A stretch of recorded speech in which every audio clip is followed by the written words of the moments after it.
when we talk about automotive, it's not just tyres and mechanics.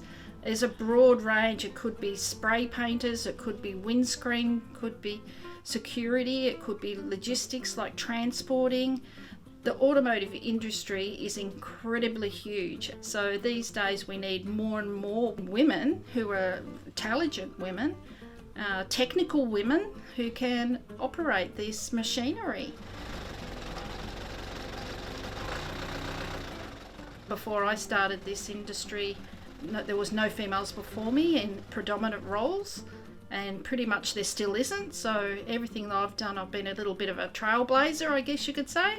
I knew that I wanted to be in business. I was actually in the medical industry before I came to Western Australia. Didn't know what sort of business to do. My husband was a tyre fitter. We sold our home. With the money from our home, we started the business, brought some tools and equipment. And for the first year, we didn't employ any staff whatsoever. So I had to learn how to fit tyres very quickly. In the beginning, it was really quite difficult for a lot of men to understand that I was the manager at the time and I knew my stuff. Sometimes they would come in and ask me, where is the manager? And I'd put my hands on my hips and say, well, you're talking to her. So it took a long time to get that confidence and for people to understand that I do know what I'm talking about.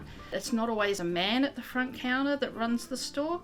Quite often it is the woman. Being accepted is always, I think, going to be a struggle for many years to come. I'm in a non-traditional sort of trade, which has been very daunting because there really are not many girls in the industry working with tyres. I've had to adapt in a lot of different ways, but I've managed to bring my own feminine touch to the industry. I find that women and young girls are actually really empowering.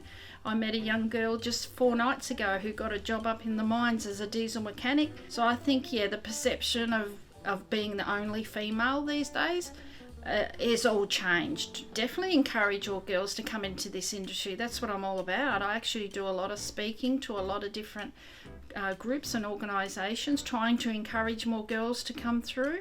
I was the first woman in Australia to do many things within my industry, and I'm still breaking grounds, doing new things.